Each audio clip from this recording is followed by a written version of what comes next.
Hello, everyone, and welcome back to E Boogie Studios.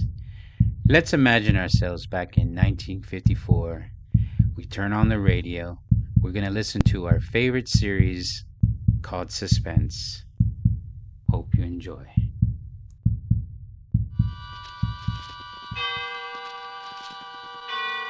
Autolite and its 98,000 dealers bring you Mr. Jack Benny in tonight's presentation of Suspense.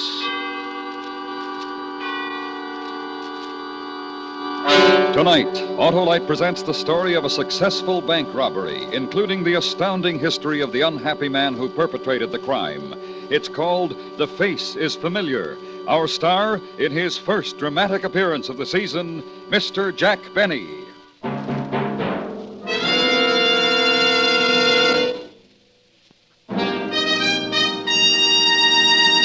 This is Harlow Wilcox speaking for the world-famous Autolite family. Tonight, we announce the $100,000 Autolite family charity drawing. During the next 11 weeks, all of you 18 years of age or over can take part in this greatest of all charitable events. And here's how. Just visit the showroom of any Autolite family car dealer and sign your name and address on the registration form he gives you. Ask him to sign the receipt portion. That's all, nothing else to do. No need to buy a thing. And yet, you may be one of 25 selected to name the recognized charities that will receive a total of $100,000 in cash on the 1st of June. Think of it, thousands of dollars in cash to be given to your favorite recognized charity or charities if you are one of the favorite persons. So go tonight, go tomorrow to Autolite family car dealers and sign your name and address to the registration form he gives you. Later on, I'll tell you the names of the Autolite family car dealers who are participating in this great Autolite family charity event. And now, Autolite presents transcribed The Face is Familiar, starring Mr. Jack Benny, hoping once again to keep you in suspense.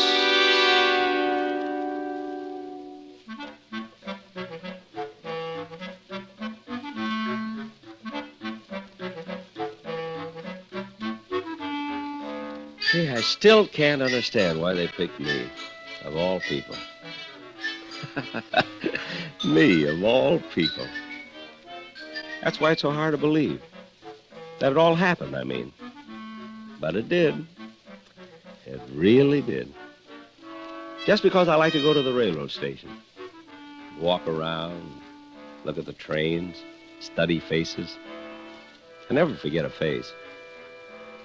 I never forget a train, either. But it's easier to forget a face. But a matter of fact, I remember some faces that would be a lot better for me to forget. Like Harry Edmonds' face, for instance. That's the day it all started. The day I saw Harry Edmond way across on the other side of the terminal. That's the station. He was talking to a big fellow. Harry's face I remembered right away. I never saw the big fellow before. Better get going, Harry. But you can't pull off the job. I stuck up a bank before. Yeah, sure, and they'd spot you the minute you walked in. I know you, too. This is your hometown. Oh, sure, neither one of us is right. Let the boss decide. Come on. I thought about it on the train down. We need somebody new. We're not splitting this stake with anybody else. It goes three ways now. Look, if we have to, we have to. And if we wait too long, we gotta let the whole thing go until next month. Then we wait. Not for me. This town is too hot for me. Somebody is liable to recognize me. Yoo-hoo, Harry! Harry Edmond! Who's that? Where? Over there. Some guy calling you. Harry Edmond, you old son of a gun. Brush this guy. Well, well. Good old Harry Edmond. You got me mixed up with somebody else, mister.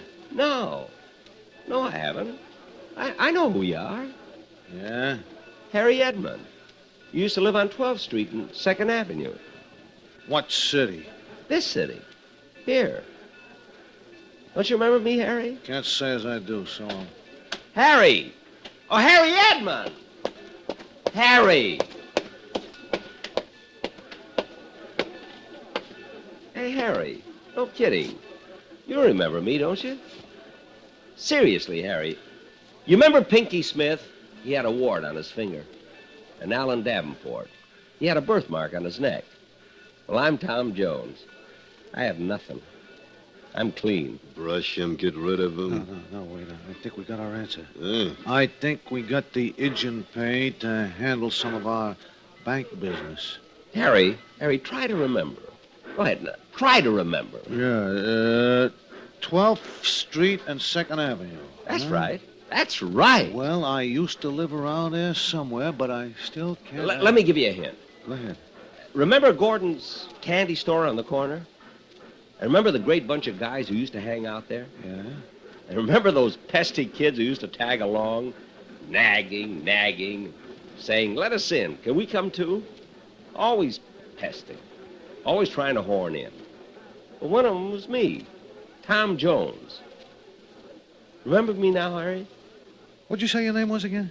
Jones. Tom Jones. The name sounds very familiar. We grew up together. Yeah. Yeah. Well, what are you doing these days? Oh, a little bit of everything. And you?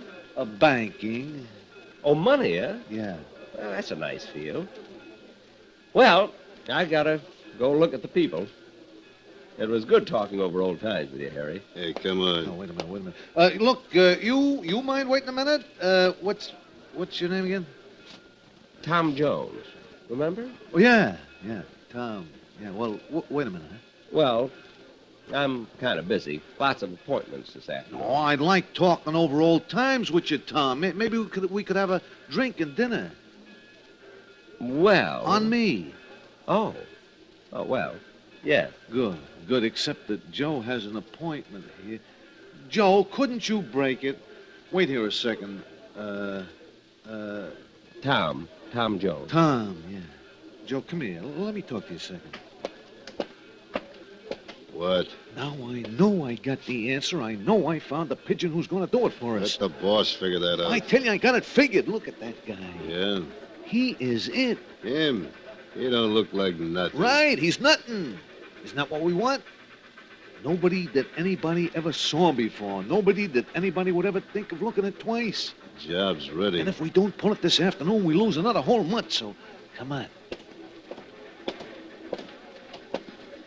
Oh, Joe can make it. He is going to join us. Joe, I forgot to introduce you. Have you met, It's Jones, for heaven's sake. Yeah. Tom Jones. Tom Jones, yeah. Well, Tom, meet Joe, and don't get sore. He's a kid I grew up with, Joe. We're going to have a great time talking over old times, you know, 2nd Avenue. That's right, and your name is Tom Jones. Yeah. Uh-huh. I must admit it is a difficult name to remember because it's so common. Don't you think so? Oh, yeah, I sure do. Oh, it'll certainly be nice talking over old times. Oh, yeah, I haven't talked over old times in a long time. Well. Harry Edmund. Yes, sir, and good old, Tom. Tom, yeah. Better get started. Where to? I want you to meet another old friend of mine.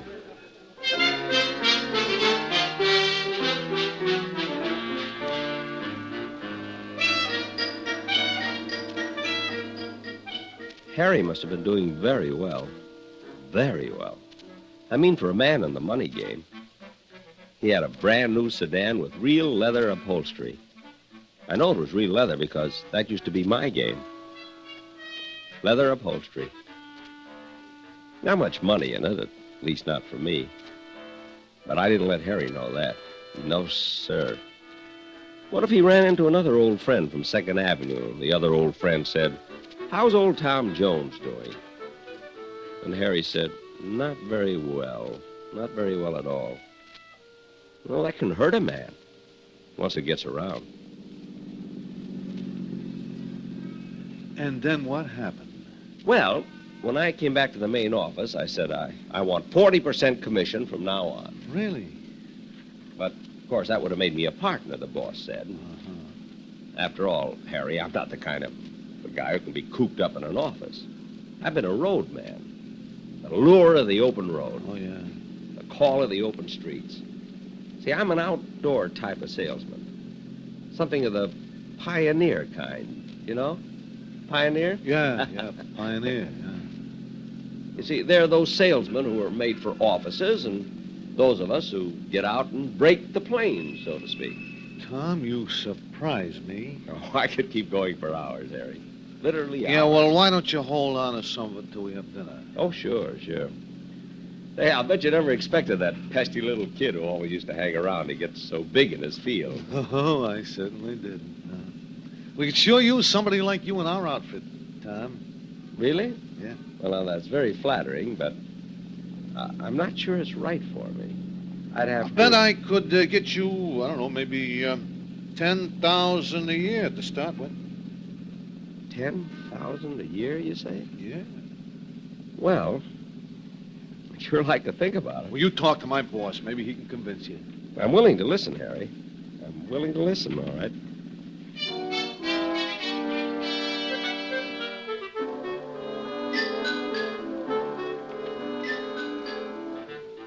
The business Harry was in was mighty successful, if the home of his boss was any indication. It was a beautiful big yellow house with a lovely green front door, and you could tell it was the home of a man who had worked his way up and knew what to do with what he had. Inside, it was very homey. 2 fireplaces in the living room that looked like they were burning. A beautiful plaid carpet that must have been a real Oriental, and they wanted me in the business. Me, Tom Jones, of all people. Brandy, Mr. Jones? No, thanks. Thanks. Spoil my dinner. Cigar? Well, All clear Havana. oh, I can see that. I can always tell a good cigar just by looking at it. I know cigars, and faces, trains. You're a very well-informed man, Mr. Jones. Well, you're kind of unusual yourself. Why? You remember my name. Don't most people? Most people don't even recognize me. People I've known for years. Is that so?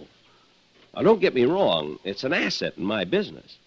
See, people who tell me no when I try to sell them something say, come back next year. But I come back next week, and they don't even remember I was in the first time. Believe me, a face like mine doesn't come along every day. I like you, Tom. Mind if I call you Tom? Certainly not, Mr. Just call me Boss. Everybody calls me that, especially people I like, and I like you.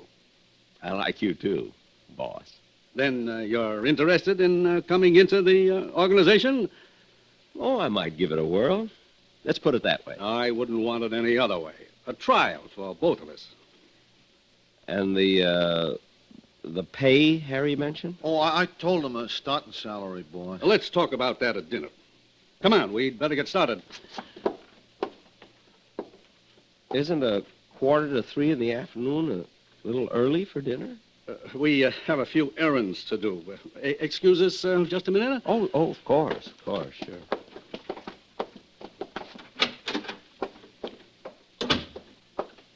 You like the idea? Perfect. Nobody'll ever remember. I couldn't even describe to you what he looks like. Where's the satchel? Right here, boss. I thought you put the note inside. Well, we wanted you to okay it first. Here, read it. You are being covered by a gun from 2 different places in this bank. Do not send an alarm or you will be killed.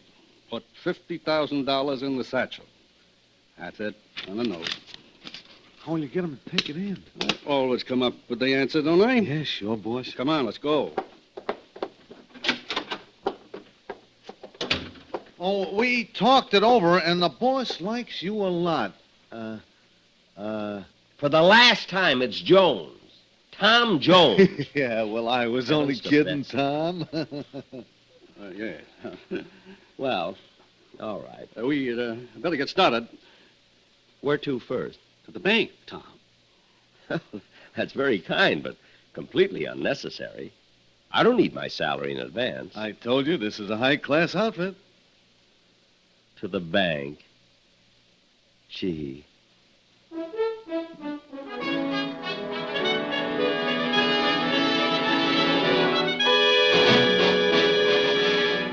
Autolite is bringing you Mr. Jack Benny in The Face is Familiar, tonight's presentation in radio's outstanding theater of thrills, Suspense.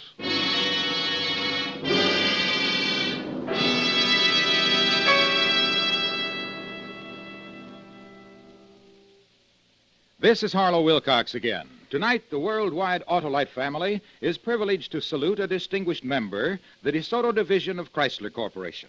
So I've stopped in at my local DeSoto Plymouth dealers to learn all about the wonderful DeSoto's 454. Well, you're right about the new DeSoto automatics, Mr. Wilcox. They are wonderful, and for many reasons.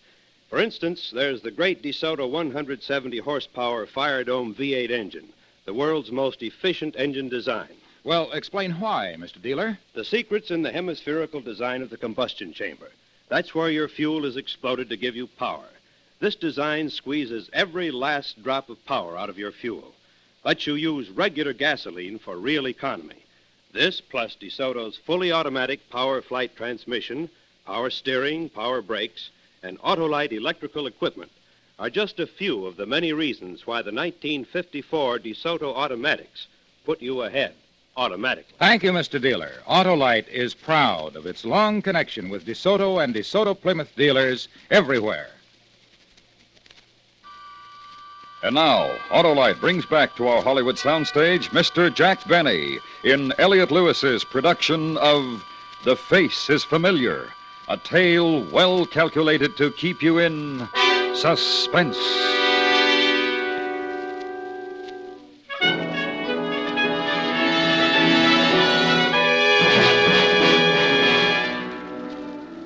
Gee, isn't it funny how you wait a long time for your ship to come in? There I was, watching a train, and my ship came in. Just because I recognized Harry's face. Well, you gotta keep on your toes in this world. Because when opportunity knocks at your door, you gotta be all set to open it. Well, anyway, I'd opened the door, and before I knew it, we were downtown.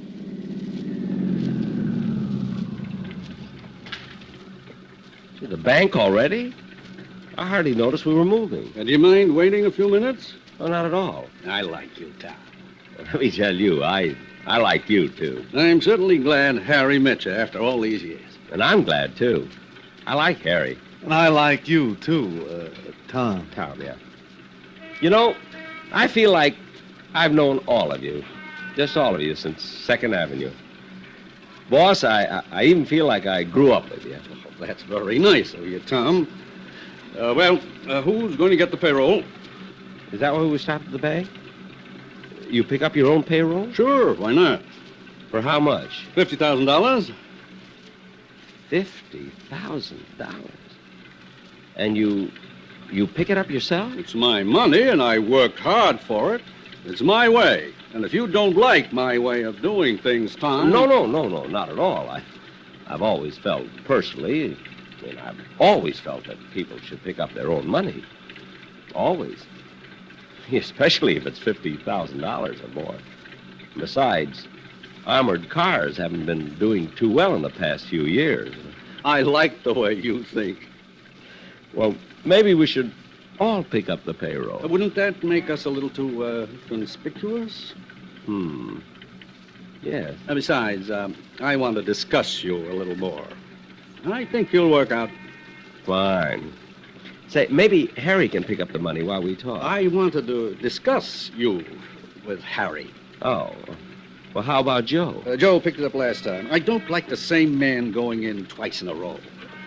See, not Harry, not Joe, or you. Me? I hate to ask you. You're not really part of my organization yet, and I don't like to see a man work unless he gets paid for it. Well, I'd be happy to. Just delighted. Besides, I'm going to have to get used to large sums of money, and I guess there's no time to start like the present. Just take this satchel up to the window and give it to the teller. The withdrawal slip is inside. The teller will know exactly what to do. Fine. Oh, sure, of course. Now, boss, wait until he's in. Did you call me? No. Go right ahead.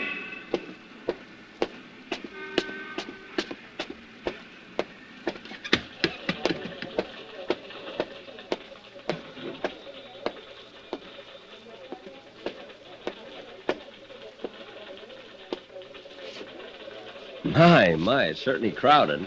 So many people waiting in line. Yeah. People certainly must be doing well these days. Yeah. I'm very busy myself, you know. So? I have some friends waiting for me outside. Good. I was just wondering, if you weren't in a hurry, would you mind... No. Oh. These lines certainly move slowly, don't they? Yeah.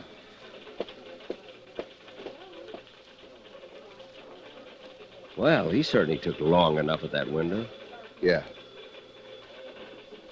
I hate people who dawdle over money. Don't you? I guess. Your transaction isn't going to take very long, is it? Nope. Good, good. That big bag you're carrying had me worried. Yeah? What sort of business are you in? Penny vending machines. Pennies? All those are pennies? Something wrong with pennies? Oh, no. No, of course not. Excuse me. I think I'll try that other line.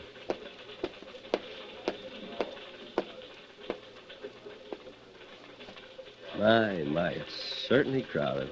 I beg your pardon? I say it's crowded. There's such a big bank. Wouldn't you think they'd have more tellers? I certainly do. I mean, one, say, to handle pennies and so forth, you know. Well, there's one gone. I like the way that teller works. I suppose. Will your transaction take long? Oh, no. Good. I'm in a terrible hurry. Some friends are waiting for me on the outside.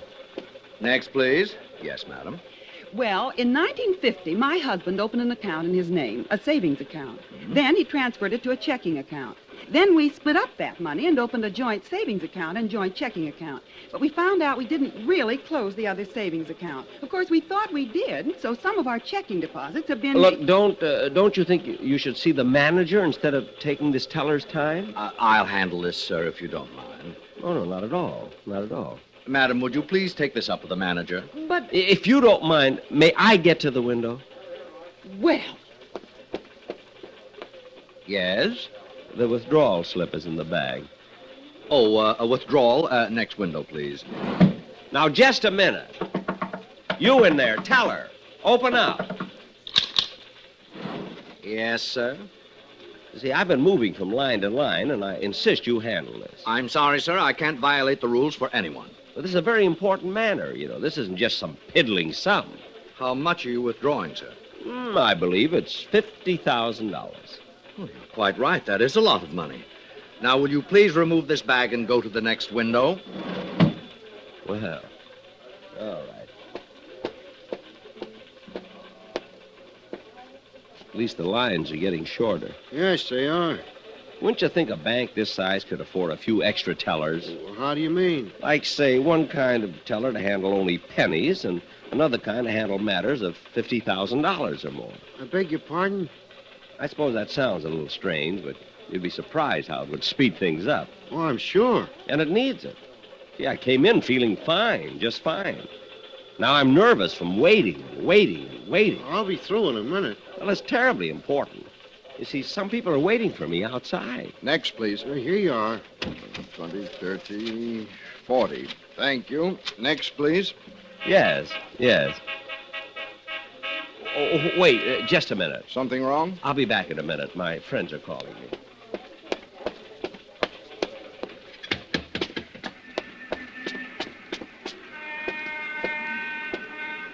Did you fellas call me? No. Go back. But someone honked the horn. I saw somebody else wave. Go back. A mistake. Just turn around and go back. We'll be here.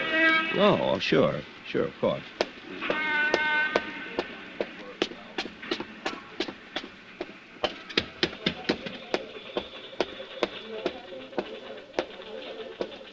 All right, sir, here's the bag. Your deposit slip, sir. Withdrawal. The slip is on the inside. From time to time.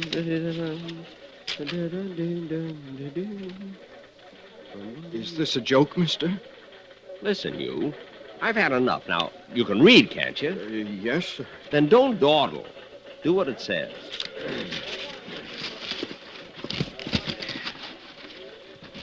That's fine. That's much better. Yes, sir.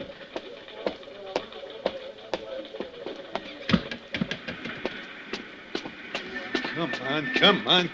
Go get it. Well, here's the money. Give me that. Hey, Harry! Where are you going? Stop! What are you doing? Harry!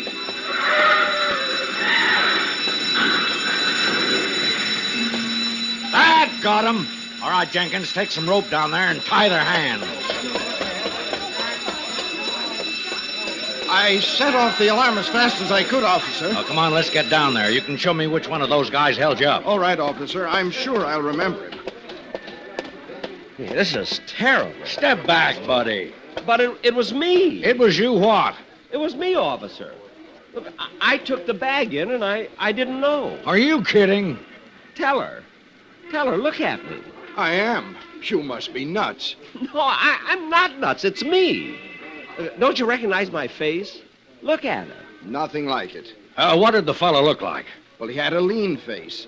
Or slightly fat. No, lean. And brown eyes. No. Oh, gosh, I don't know. Oh, it was me. Look, blue eyes, see? Me. And I'm sorry. I'm terribly sorry. Now beat it, Bud. Now think hard. I am. But it was the most nondescript face I've ever seen. Well, that's pretty nasty if you ask me. Tell me what you remember. I can. I was standing there. I just counted out $40. Look, and I walked up to the window. Oh, it wasn't you. This fellow was about 6 feet tall. Or 5.5. 5 feet 8. I'm 5 feet 8. And he had a real menacing look. No, I was smiling. See, look, I'm smiling. Look. Now, do you remember? Now, look here. Get out of here before I run you in. Yes, sir. Oh, I remember now. He was 6 feet tall. He had red hair. He was carrying a gun. He had a handkerchief over the lower part of his face. And he carried a cane.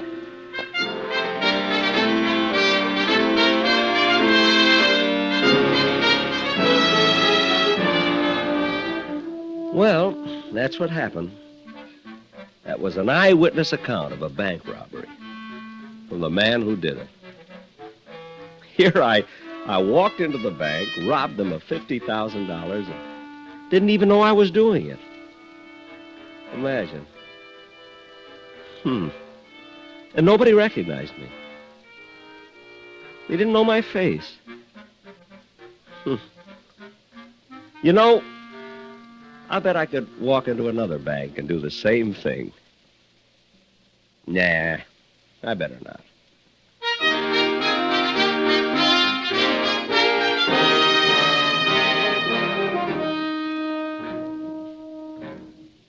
Suspense, presented by Autolite. Tonight's star, Mr. Jack Benny. Be sure you take part in the great Autolite Family charity drawing now at your Autolite Family car dealers. No need to buy a thing. Just sign your name to the registration form he gives you. Ask him to sign the receipt portion. You may be one of 25 selected to name the recognized charities that will share a total of this $100,000 cash distribution on June 1st. Here are the car dealers in your territory who have the Autolite Family charity drawing registration forms. DeSoto, Hudson, Dodge, Nash, Packard, Plymouth, Kaiser, Studebaker, Willis, and Chrysler.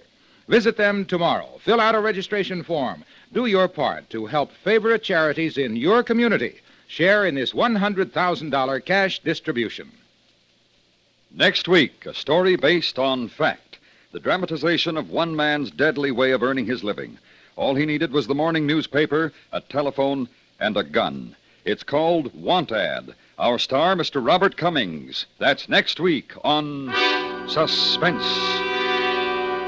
Suspense is transcribed and directed by Elliott Lewis, with music composed by Lucian Morowick and conducted by Lud Gluskin. The Face is Familiar was written for Suspense by Arthur Ross. In tonight's story, Sheldon Leonard was heard as Harry and Clayton Post as Joe. Featured in the cast were Joseph Kearns, Herb Butterfield, Gene Wood, Hy Averback, and Stan Farrar.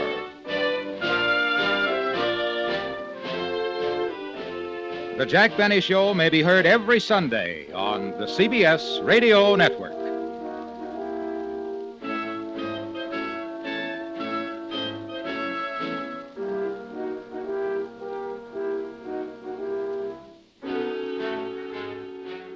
This is the end.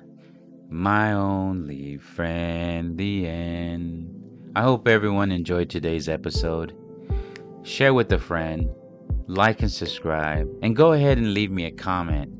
And thank you again to all my veterans out there. Thank you for your service. God bless you. I love you guys. Peace.